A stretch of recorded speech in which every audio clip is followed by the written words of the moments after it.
पिछले हफ्ते की सुने?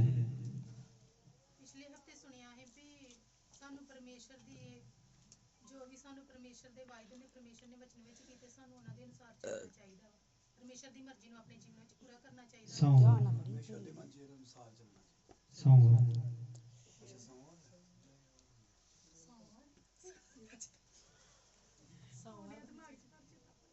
ठीक है, चलो अज का की जी विषय? ठीक है जी।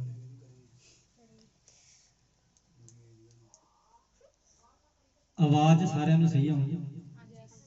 ठीक है जी। हिंदी समझ आऊ?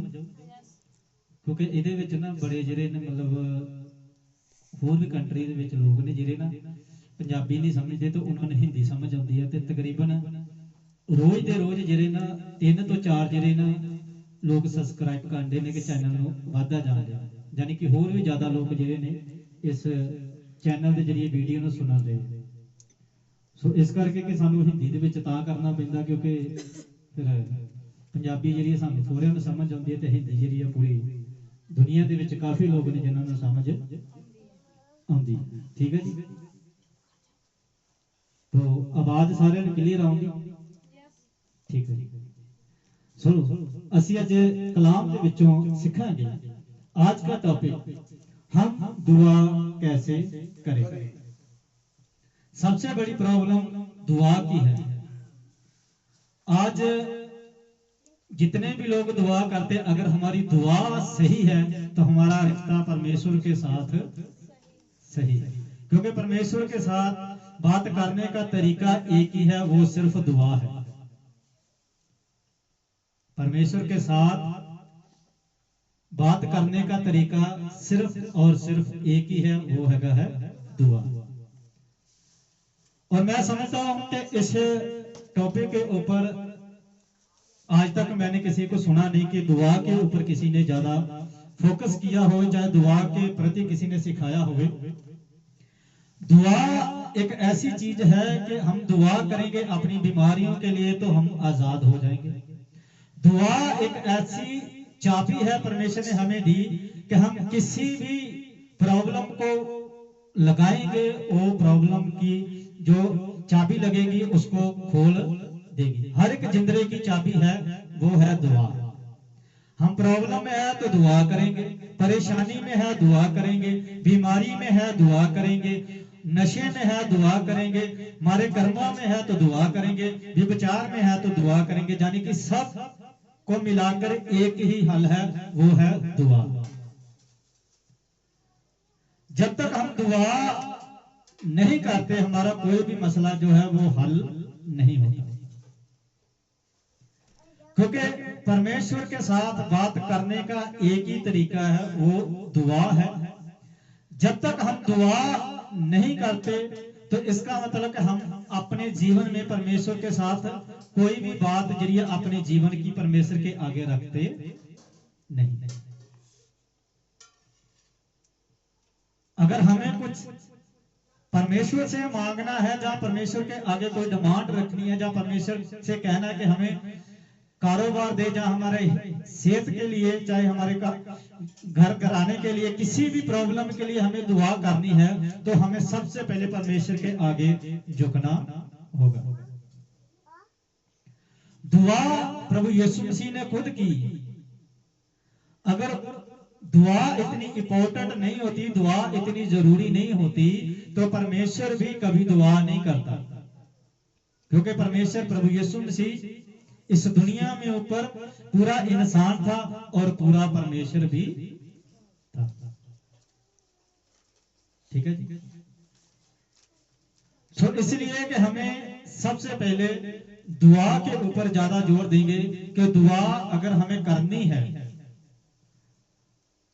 आज अगर हम देखें कि बहुत से लोग हैं जिनको दुआ नहीं आती, और बहुत से लोग हैं जो दुआ तो करते हैं लेकिन खुद को समझ नहीं आती। बहुत से ऐसे लोग हैं जो दुआ करते हैं लेकिन जो मांगना है वो मांगते नहीं, जो नहीं मांगना वो मांग रहे हैं। ठीक है जी। सो हम लोग आज कलाम में सीखेंगे कि हमें दुआ कैसे करनी चाहिए। नीति वचन उसका 12 की 17 में लिखा है कि जो सच बोलता है वो धर्म प्रकट करता है। जो इंसान, जो प्रभु का दास सच बोलता है वो क्या करता है? धर्म प्रकट करता है। परंतु जो झूठी शिक्षा देता है वो छल प्रकट करता है। दो तरह के यहाँ पर प्रभु के दास बताए गए हैं। एक वह है जो सच बोलता है और परमेश्वर के राज को प्रकट करता है। दूसरा वह है जो झूठ बोलता है और परमेश्वर के राज से लोगों को दूर करता है। लिखा है कि जो सच बोलता है वो धर्म प्रकट करता है, यानी कि परमेश्वर का राज प्रकट करता है। लेकिन जो झूठ बोलता है, दोनों ही तो प्रभु के दास हैं। सच बोलने वाला भी प्रभु का दास, झूठ बोलने वाला भी प्रभु का दास। पिछले मंडे को यही तो सीखा था, एक सच्चा 400 झूठे। एक नबी सच्चा था, 400 झूठे थे। तो हम लोग आज सीखेंगे कि दुआ हमें कैसे करनी चाहिए। लिखा कि हम जब भी दुआ करें तो किस हिसाब से करें। हिसाब से नहीं करनी चाहिए। हमें दुआ जब भी करें तो किसी के हिसाब से नहीं करनी चाहिए, बल्कि बाइबल के हिसाब से करनी चाहिए। जब हम लोग दुआ करने बैठे प्रभु के आगे, दुआ के लिए जाए तो दुआ किसी के सिखाने के मुताबिक दुआ नहीं करनी। जैसे कलाम में लिखा है वैसे दुआ करनी।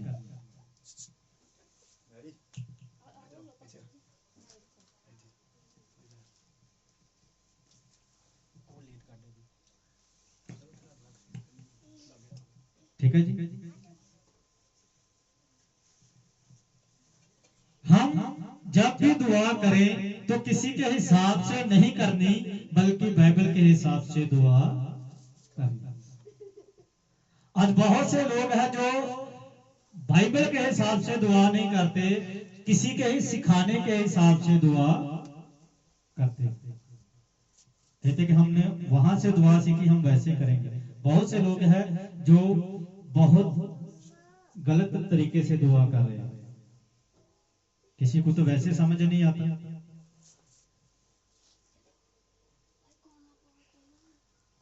कलाम में लिखा है कि जब हिजकिय्याह बीमार था तो उसने दीवार की तरफ मुंह किया और उसने जैसे ही दुआ करनी शुरू की तो यशायाह को वापस भेजा कि उसको बोल के तेरी 15 साल उम्र,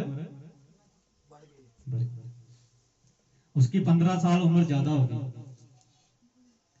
उसने दुआ अपनी भाषा में सिंपल तरीके से की। उसने दुआ अपनी ही भाषा में की, सिंपल तरीके से ही की, कोई स्पेशल दुआ नहीं की। उसने कलाम में साफ लिखा है कि उसने बोला कि प्रभु जी जैसा तूने मुझे चलाया मैं वैसे चला, जिधर को बोला जा उधर गया, जिधर को बोला नहीं जाना मैं नहीं गया। साफ लिखा है कलाम में। तो उसने सिंपल दुआ की तो परमेश्वर ने सुन ली। आज बहुत से लोग हैं जो अपनी भाषा में नहीं कहते, दूसरी भाषा में दुआ करेंगे। आपकी भाषा में दुआ नहीं सुनता परमेश्वर, सुनता है। आप पंजाबी च दुआ कर देगी, ਤੁਹਾਡੀ ਸੁਣਦਾ ਨਹੀਂ। सुनता है। ਸਿੰਪਲ ਤਰੀਕੇ ਨਾਲ ਤੁਸੀਂ ਪੰਜਾਬੀ ਚ ਕਰਦੇ ਜੇ ਦੁਆ, ਤੁਹਾਡੀ ਨਹੀਂ ਪਰਮੇਸ਼ਰ ਸੁਣਦਾ। सुनता। ਫਿਰ ਦੂਜੀ ਭਾਸ਼ਾ ਚ ਕਰਦੇ। ਹਾਲੇਲੂਇਆ। हालेलुया। हम जब भी दुआ करें तो किसी के हिसाब से नहीं, बाइबल के हिसाब से दुआ करें, क्योंकि परमेश्वर ने खुद अपने चेलों को दुआ सिखाई थी।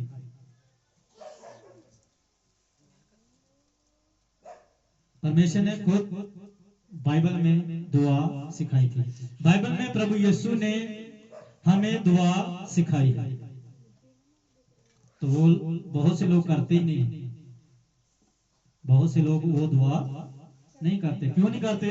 क्योंकि उसमें कुछ कंडीशन है, उसमें कुछ रूल है।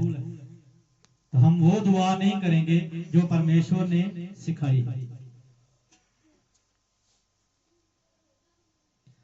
मत्ती की किताब उसका शेबा 6वां अध्याय वचन 9।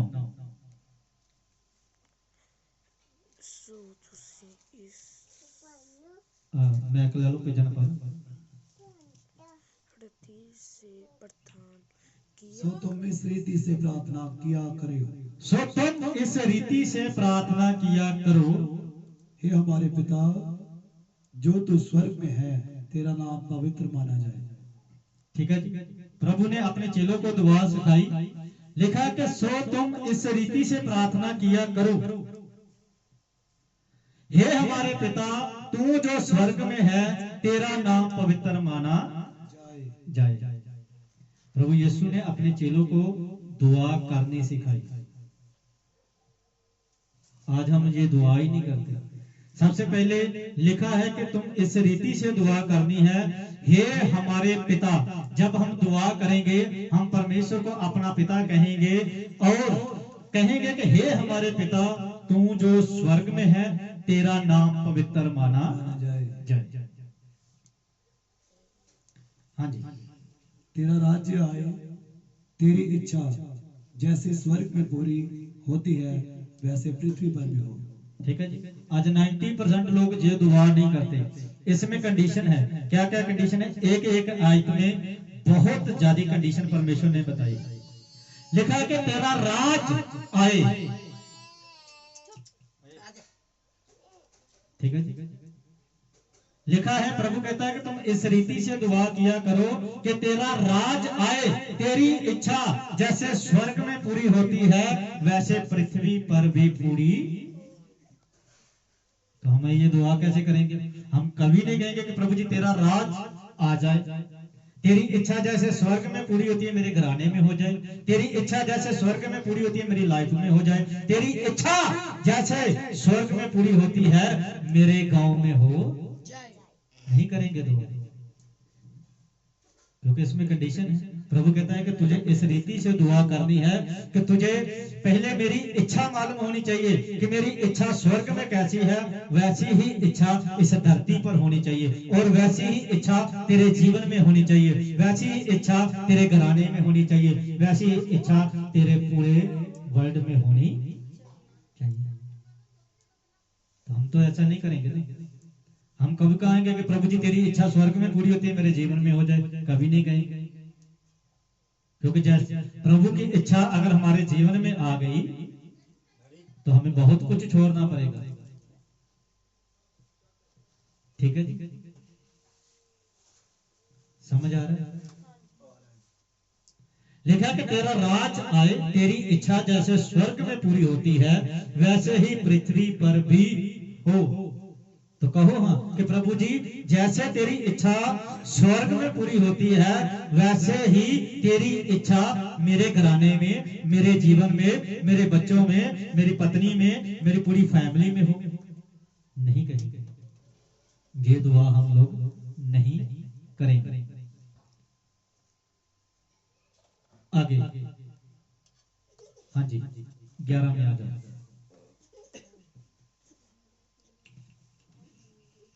हमारी दिन भर की रोटी आज हमें दे। हमें दिन भर की रोटी आज दे। हम तो कहते हैं कि प्रभु जी हमें मेहनत ही ना करनी पड़े, दे दो, पक्की दे दो। हाँ जी। और जिस प्रकार हमने अपने अपराधियों को क्षमा किया है वैसे ही तुम भी हम हमारे अपराधियों को क्षमा कर। ठीक है जी। ये भी नहीं हम बोलेंगे अपने मुंह से। लिखा है कि और जिस प्रकार हमने अपने अपराधियों को क्षमा किया है, कभी नहीं किया है अपने अपराधी को समझो। हम तो अपने गुआंढी को क्षमा नहीं करते, अपराधी को कहां करें?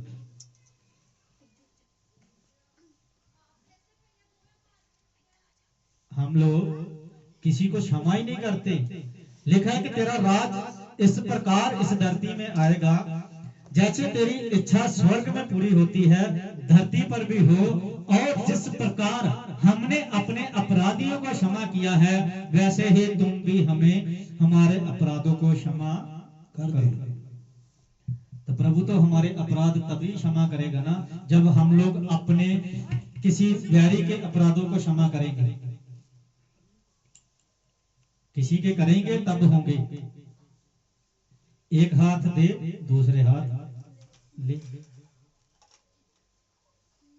एक हाथ दो दूसरे हाथ लो। एक के पाप माफ करो तुम्हारे खुद हो जाएंगे, एक के अपराध माफ करो तुम्हारे हो जाएंगे। लेकिन हम लोग किसी के अपराध माफ करते नहीं है। तो फिर तो परमेश्वर का राज नहीं आएगा। परमेश्वर की इच्छा फिर कभी भी पूरी होगी नहीं। ठीक है जी। और हमें परीक्षा में ना ले परंतु बुराई से बचा, क्योंकि राज और पराक्रम और महिमा सदा तेरी हो। आमीन। ठीक है जी। और हमें परीक्षा में ना ले। परमेश्वर परीक्षा इंसान की कब लेता है? जब वो उसकी बात ही नहीं मानेगा। जब बीमारी आती है फिर कहते हैं प्रभु ने मेरे साथ अच्छा नहीं किया। तो जब अच्छे थे तब तूने परमेश्वर के लिए कौन सा अच्छा काम किया? जब तुम्हारी सेहत में तंदुरुस्ती थी, हेल्थ अच्छी थी, तुम्हारा परिवार अच्छा था, तुम्हारा घराना अच्छा था, तो तूने तब परमेश्वर के लिए क्या किया? अब बुराई आ गई, बीमारी आ गई, अब परमेश्वर को बोलता है कि मेरे साथ अच्छा नहीं किया। परमेश्वर का राज तो तभी आएगा ना जब उसकी इच्छा सबसे पहले हमारे जीवन में पूरी होगी। तो हमारे जीवन में परमेश्वर की इच्छा ही नहीं है तो परमेश्वर को कहते हैं प्रभु जी तेरा राज आए, तेरा राज आए, तेरी इच्छा स्वर्ग में पूरी हो, लेकिन मेरे घराने में मत हो, मेरे गांव में मत हो, मेरे पिंड च भी ना हो। ठीक है जी। क्या हम ऐसे दुआ करते हैं? क्या हम ऐसे दुआ करते हैं? नहीं, हम दुआ कैसे करते हैं? कभी इसने कि प्रभु जी जैसे हमने अपने अपराधों को माफ किया है तुम हमारे भी करो। कैसे करते हैं देखें। ठीक है। नहीं, हमने दुआ बहुत से लोग हैं जो ये दुआ नहीं करते। बहुत से लोग 90% लोगों ने तो इस दुआ को करना बंद कर दिया। नहीं, हम तो ये किसी इंसान ने नहीं बोली, ये खुद प्रभु यीशु मसीह ने अपने चेलों को बताई थी कि तुम्हें इस रीति से इस तरीके से दुआ करनी है।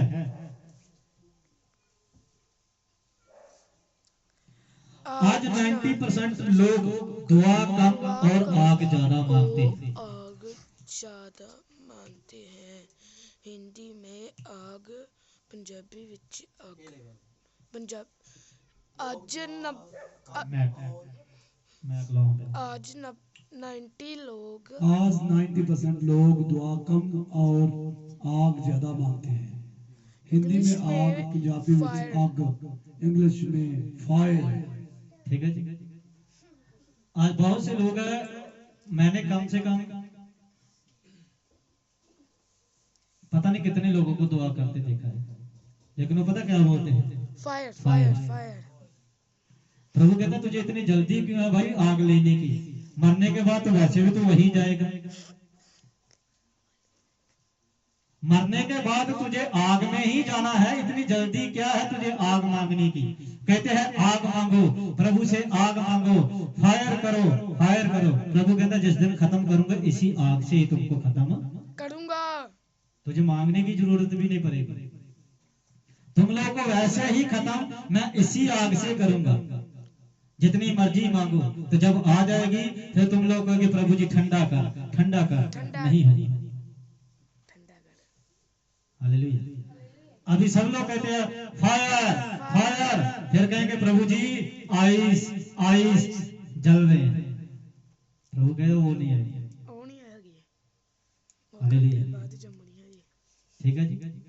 आज 90% लोग आग मांग रहे हैं। एलिया के समय में आग आई, लेकिन वो आग जलाकर ही मानते गई। हैं। मूसा के समय में भी आग आई, जारी में दिखा, तो उस समय भी बहुत कुछ हुआ।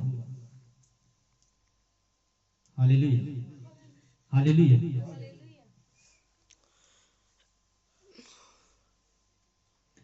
पहला पतरस उसका एक पतरस उसकी 16 आयत में लिखा है, क्योंकि लिखा है कि पवित्र बनो क्योंकि मैं लिखे पवित्र है हूँ। कि पवित्र बनो क्योंकि मैं पवित्र हूँ। प्रभु कहता है कि हम पवित्र आग बनो क्योंकि मन मैं पवित्र रहे हूँ। हैं। क्यों हम हम पतरस आग मांग रहे हैं, क्या हम पवित्र हैं? हम प्रभु को कह रहे हैं कि प्रभु जी हमें आग दो, फायर फायर, ऐसे कर रहे हैं। आप किसी को ऑनलाइन सुनो चाहे ऑफलाइन सुनो, किसी को भी सुनो, फायर फायर वो सबसे पहले यही ये वाला शब्द ज्यादा यूज करेंगे, इंग्लिश फायर। में फायर फायर। ठीक है जी। जिस चीज को हम मांग रहे हैं, पहले अपने आप को चेक करो, क्या हम लोग पवित्र है जैसे परमेश्वर पवित्र था? हम क्योंकि परमेश्वर कहता कि मैं पवित्र हूं, तुम लोग भी पवित्र क्या बनो। हम पवित्र हैं? तो क्या हम लोग पवित्र हैं जिस चीज को हम मांग रहे हैं? क्योंकि आग सिर्फ परमेश्वर को नहीं जला सकती, आग परमेश्वर को जला नहीं सकती। नहीं सकती, और ना ही परमेश्वर के मानने वालों को आग जला सकती। लेकिन कुछ ऐसे थे, बाइबल में लिखा है, कुछ ऐसे थे जो हाई प्रीस्ट थे, जो लोग वचन को मानने वाले थे, लेकिन उनको आग ने ही खत्म किया। आग किसने खत्म किया जी? आग नहीं।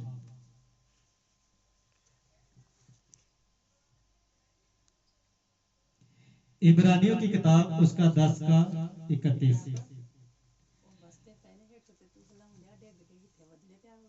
ठीक ठीक। लिखा है कि जीवते परमेश्वर के हाथों में पड़ना भयानक बात है।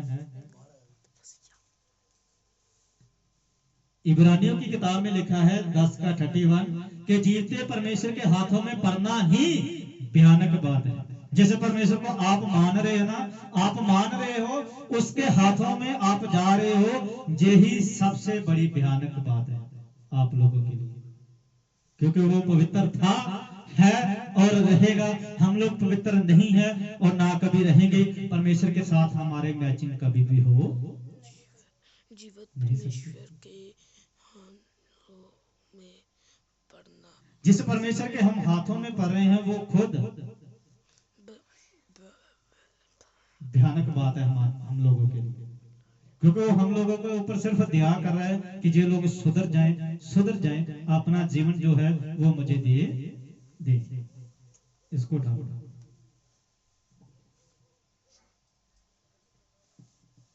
ठीक है जी। लिखा गया जीते परमेश्वर के हाथों में पड़ना ही भयानक बात है। 12 का 19, इब्रानियों 12 का 19 लिखा, क्योंकि हमारा परमेश्वर भस्म करने वाली आग है। जिसको हम मांग रहे हैं ना, परमेश्वर प्रभु जी फायर फायर, प्रभु कहता पहले मेरे को देख तो ले, मैं खुद भस्म करने वाली आग हूं। मेरे पास जो आएगा, अगर उसमें पाप होगा तो वो खुद जलकर राख हो जाएगा।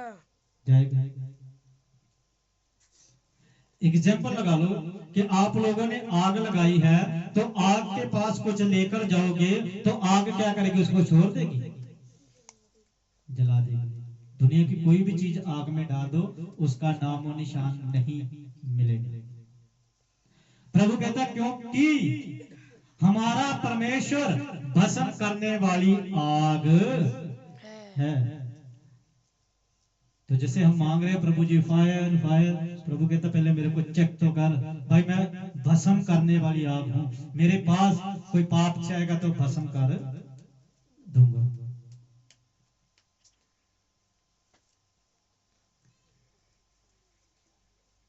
भविष्यता सार, भविष्यता विवरण हिंदी च और पंजाबी च हैगा कि भविष्यता सार।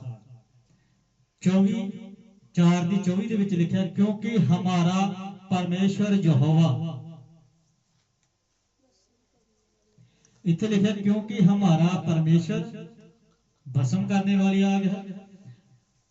और यहां पर लिखा तुम्हारा, क्योंकि तुम्हारा परमेश्वर यहोवा भस्म करने वाली और जल उठाने वाला परमेश्वर है। भस्म करने वाली आग है और जलन करने वाला परमेश्वर है। यहां पर दो है, परमेश्वर प्रभु यीशु मसीह और यहोवा, दोनों का नाम है, पिता का और बेटे का। और यहां पर सिर्फ अकेला प्रभु का नाम है। हालेलुया। यहां पर सिर्फ एक का नाम दिया है, यीशु मसीह का, क्योंकि हमारा परमेश्वर भस्म करने वाली आग है। और यहां पर दो लोगों का जिक्र किया गया है, क्योंकि तुम्हारा परमेश्वर यहोवा भस्म करने वाली आग है।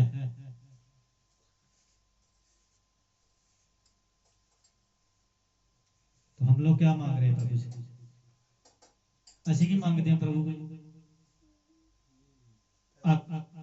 ਅੱਗ ਦੇ ਦੇ। ਪੰਜਾਬੀ ਚ ਕਹਿੰਦੇ ਅੱਗ। प्रभु जी आग दे दे। मैं बहुत से लोगों को देखा है, कम से कम वो 2-2 घंटा सिर्फ एक ही लफ्ज बोलते हैं, फायर फायर फायर। एक दिन पूछा कि भाई ये क्या है, बोलते कि ये स्पेशल दुआ है। ठीक है, स्पेशल दुआ है तो अच्छा है भाई, करो। बोलता क्या हुआ? मैं मरने के बाद वैसे ही वहीं जाएगा। कहता कहां? मैं जिसको मांगा है, फायर आग। तुम गाली निकालते हो, परमेश्वर से आग मांग रहे हो, तो परमेश्वर क्या तुम्हें महल छोड़ देगा? तुम हेरा फेरी करके भी परमेश्वर से आग मांग रहे हो, क्या परमेश्वर तुझे छोड़ देगा?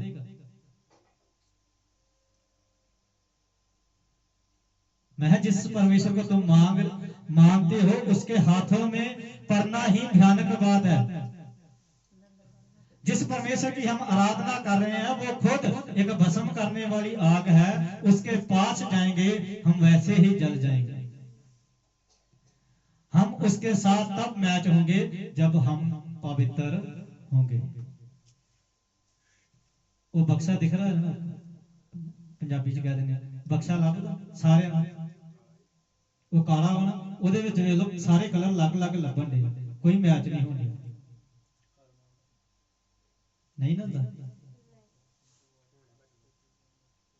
कोई कलर नहीं मैच होता। काला वखरा देता, सफेद वखरा देता, रेड वखरा देता।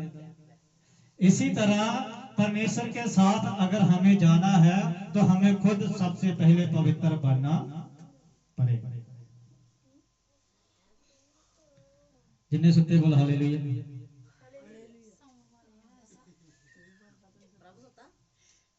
ठीक है जी, बस 2 आयतें, सिर्फ 2। ठीक है जी।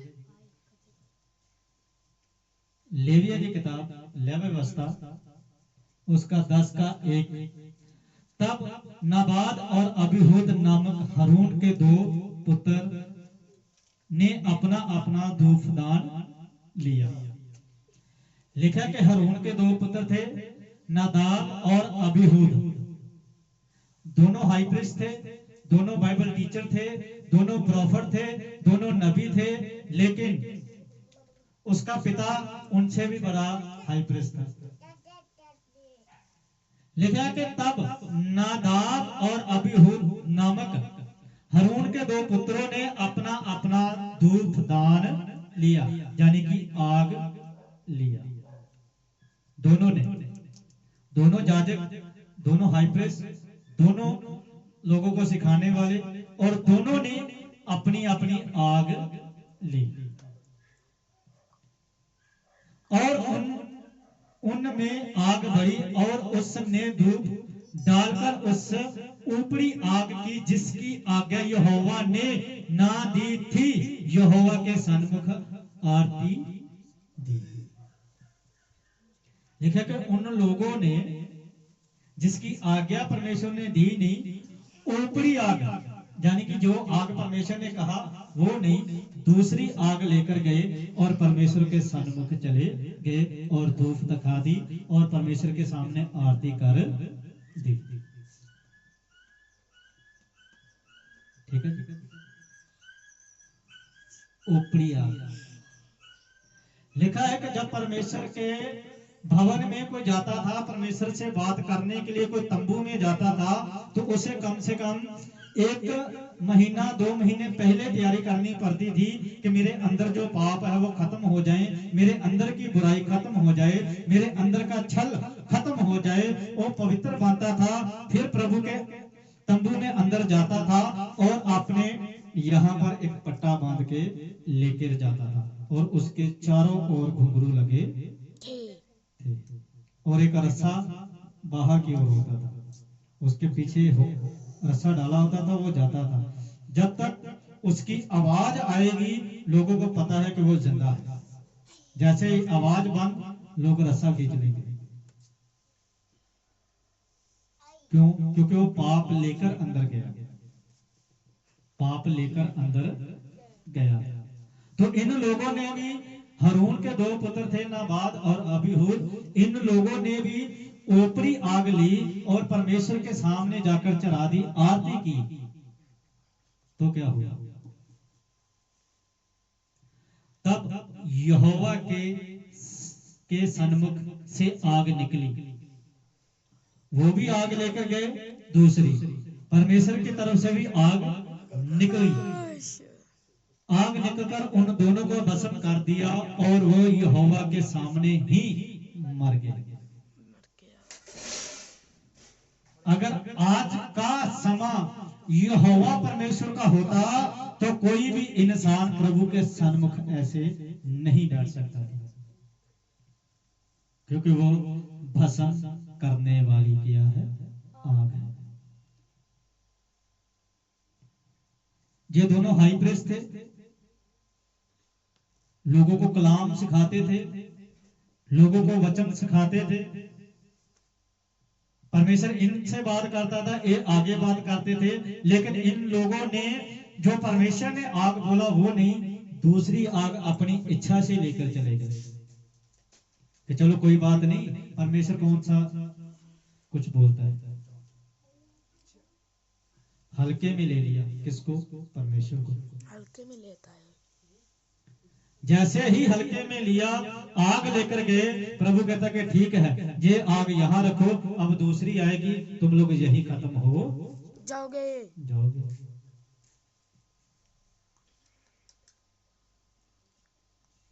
ठीक है जी।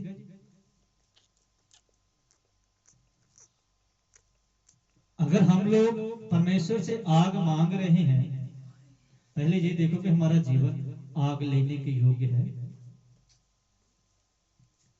क्योंकि आग में जो भी चीज डाली जाएगी, आग उसका काम परख लेती है। आग क्या करती है? जो उसका काम परख लेती है। आज का करवा सच, आज का करवा सच। अगर आप सच बोलोगे तो जिंदगी में सिर्फ अकेले रहोगे। सच बोलोगे अपनी जिंदगी में, मैं सिर्फ सच बोलूंगा, तो पूरी लाइफ आपको अकेला ही रहना होगा। सच बोलोगे कोई आपको सुनने नहीं आएगा। सच बोलोगे तो कोई आपके पास बैठेगा भी नहीं। सच बोलोगे तो आपको पसंद भी 100 में से 1% ही करेगा।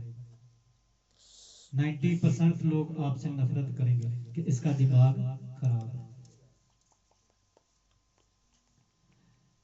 अगर आप झूठ बोलोगे तो दुनिया आपका साथ देगी। अगर आप झूठ बोलोगे ना तो सब लोग आपका साथ देंगे कि जी भाई बहुत अच्छा, बहुत अच्छा, बहुत अच्छा। इन्हें अगर आप बंदा कोई नहीं है, ये बंदा बहुत वधिया जी। क्यों वधिया? क्योंकि वो झूठ बोलन दिया ਤੁਹਾਡੇ ਨਾਲ, ਤੁਹਾਡੇ ਸਾਹਮਣੇ ਸਿਵਲਾ बन जाता। पंजाबी च कह लो कि सिपलापन ਤੁਹਾਨੂੰ ਉਹ ਚੀਜ਼ਾਂ ਦੱਸਣੀਆਂ ਨੇ ਜਿਹੜੀਆਂ ਪ੍ਰਭੂ ਤੋਂ ਤੁਹਾਨੂੰ ਦੂਰ ਕਰਦੀਆਂ ਨੇ ਉਹ ਚੀਜ਼ਾਂ ਨਹੀਂ ਦੱਸਣੀਆਂ ਜਿਹੜੀਆਂ ਤੁਹਾਨੂੰ ਪ੍ਰਭੂ ਦੇ ਕੋਲ ਲੈ ਕੇ ਆਉਂਦੀਆਂ ਨੇ अगर आप सच बोलोगे तो पूरी जिंदगी आपको अकेला रहना होगा अगर आप झूठ बोलोगे तो दुनिया आपका साथ नहीं देगी। ये जिंदगी का सच है आप जितना झूठ बोलोगे दुनिया आपके पीछे पीछे पूरी दुनिया पूरा मोहल्ला पूरा गांव आपके पीछे कि ये बंदा बहुत अच्छा है उसी बंदे ने सच बोल दिया सब लोग चले जाएंगे एक भी उसके पास रुकेगा नहीं वही रुकेगा जिसके पास सच बोलने की ताकत है जिसके पास सच सुनने की ताकत है और जिसके पास सच कहने की ताकत है वही उस जगह पर रुक सकता है दूसरा नहीं रुकेगा 90% लोग तो झूठ को पसंद करते हैं हालेलुया हालेलुया इस करके कि प्रभु की अगुवाई से मेरा सिर्फ एक ही मकसद है पंजाबी च दस देना कि हिंदी च दस देना हमारा सिर्फ एक ही मकसद है कि वचन सिर्फ और सिर्फ खरा सुनाना है कोई सुने चाहे मत सुने क्योंकि यहां पर नहीं सुनेंगे फेसबुक पर सुनते हैं यूट्यूब पर कम से कम 160 लोग देख रहे हैं जैसे ही वीडियो अपलोड होगी 160 लोग देख लेंगे ठीक है जी तो जरूरी नहीं कि हमें ज्यादा लोग सुने सुनने वाला वो होना चाहिए जिसके पास सच बोलने की ताकत है सच सुनने की ताकत है वही बंदा सच को सुन सकता है ठीक है जी सो प्रभु तुहानू अज दे कलाम के जरिए बहुत सारी आशीष और बरकत देवे आमीन।